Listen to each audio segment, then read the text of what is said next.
Hello అందరికీ, welcome to అలా శ్వేతా సామ్రాజ్యంలో. అన్ని ఛానల్స్ అయిపోయాయి, ఈమె కూడా మొదలు పెట్టింది టొమాటో పచ్చడి అనుకుంటున్నారా? ఇది జస్ట్ టొమాటో పచ్చడి అయి ఉంటే నేను కూడా చేసేదాన్ని కాదు. వీడియో అస్సలు స్కిప్ చేయకుండా మొత్తం చూడండి. అండ్ వన్ మోర్ థింగ్ మీతో షేర్ చేసుకోవాలి. November 11th, 12th, 13th 3 days మా ఊరి కోసం చేసిన హోమాల్లో మేము పార్టిసిపేట్ చేసాం. ఆ హోమాలు నాకు తెలిసినంత వరకు 70% ఎవ్వరికీ తెలీదు. నెక్స్ట్ వచ్చే ఆ 2 vlogs ఖచ్చితంగా చూడండి.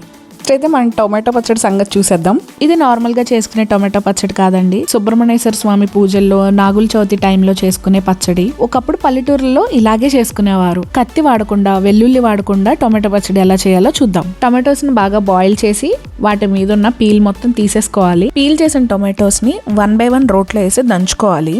అలా దంచుతున్నప్పుడు ముచ్చిక ఏదైతే ఉందో అది నలగదు, దాన్ని తీసి పడేసుకోవాలి. టొమాటోస్ ని 1 by 1 చేసుకుని ఒక బౌల్లోకి తీసుకోండి. స్టవ్ ఆన్ చేసుకుని ఒక ప్యాన్ పెట్టుకోండి. దానిలో కొంచెం ఆయిల్ వేసుకోండి. ఆయిల్ బాగా హీట్ అయిన తర్వాత హ్యాండ్ తో పచ్చిమిర్చిని తుంచేసి వేసుకోండి. మేము ఇక్కడ 4 తీసుకున్నాము. మీ కారానికి సరిపడా పచ్చిమిర్చి మీరు తీసుకోండి. బాగా వేపుకోండి.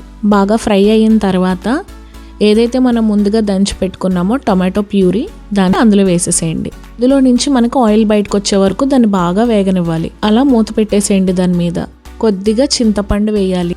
ఇది బాగా ఫ్రై చేసేసాం కదా, ఇందులో నుంచి మనకు ఆయిల్ చూడండి ఎలా కనిపిస్తుందో, బయటకు వస్తుంది కదా. ఇప్పుడు దాన్ని దింపేయాలి. ఇట్లా అయినా తినేయచ్చండి, చాలా బాగుంటుంది. నాకు అంత కచ్చబిచ్చగా నచ్చదు, నాకు కొంచెం మెత్తగా ఉంటేనే ఇష్టం. సో అందుకని మా హస్బెండ్ మళ్ళీ దాన్ని రోట్లో వేసి దంచుతున్నారు. ఇప్పుడు మీ టేస్ట్ కి సరిపడా సాల్ట్ వేసుకోండి. 26th సుబ్రహ్మణ్యేశ్వర స్వామి షష్ఠి ఉంది కదా, ఆ రోజు ట్రై చేసి చూడండి. ఈ ప్రాసెస్ మొత్తం మా హస్బెండే చేశారు. ఐ హోప్ ఈ వీడియో మీ అందరికీ నచ్చిందని అనుకుంటున్నాను. Thank you so much. Bye.